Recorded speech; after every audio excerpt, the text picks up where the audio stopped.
Okay, hey guys, it's Reilly Marty with Blaze News. I'm here with the cast of Hell of a Summer, and I'm just super excited to ask everyone some questions. So just kind of going straight into it, first thing I want to talk about is setting. So a summer camp is just such an iconic setting in a horror movie. What did you guys do to really make it feel like fresh and new?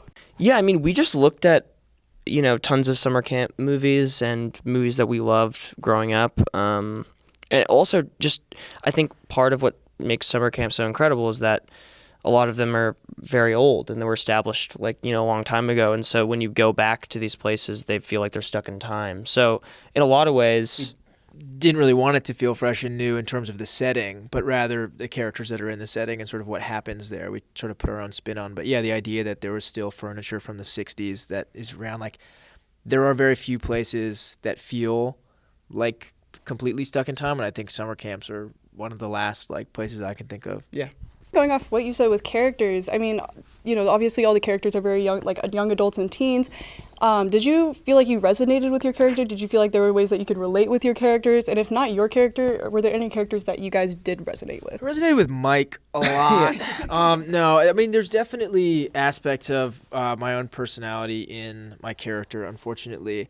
But we were just kind of writing characters that made each other laugh, and the character that I am specifically is kind of a bit that I do to make Finn or my other friends laugh or slightly annoyed. So there's definitely aspects of me in my character. And I feel like the whole reason also we wrote it was because we were going through the things that sort of our characters developmentally would have been going through at that time as well, of just trying to write a movie about teenagers sort of while we were teenagers. We started writing the script when we were teenagers and kind of kept working on it until our young adulthood. I felt similarly where there was you want to experience the stuff that's really that you're thinking about in your life. And so there's the closeness that makes it authentic, and then also being able to make fun of it gives you a distance that's helpful. But I felt very connected to this feeling of, even though it's a horror comedy, it's also a coming of age movie, and I felt very connected with this feeling of having to, it's that first time in life where you're getting a little bit old for the first time, and you kind of have to grow up, and you have to leave comfortable environments in order to grow and change.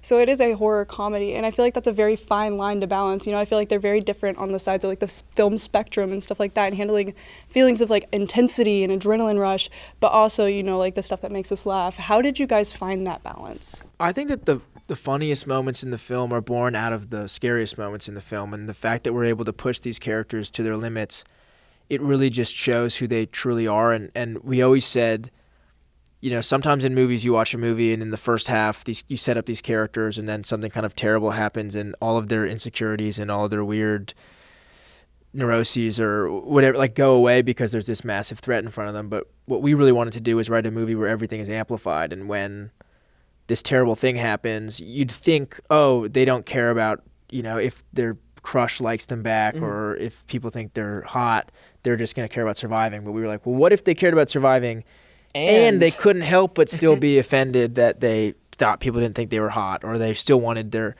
new crush to get on with their best friend? Was there any particular scene that you guys felt most proud of after shooting? Something that was challenging, or just something that you felt was the most fun to shoot, or just anything kind of like that? Yeah, I think both. I mean, there was two come to mind. The first is we shot this really lovely scene between Fred's character and Abby Quinn's character, where they sort of meet each other for the first time in a while, and so they're sort of catching up and they're walking, and it really just kind of feels in a great way a kind of different movie. There's a sort of this romance kind of brewing under everything going on, and it's almost like there's a romantic comedy going on while there's a horror movie going on, and that was such a fun thing to direct and such a fun thing for us to watch.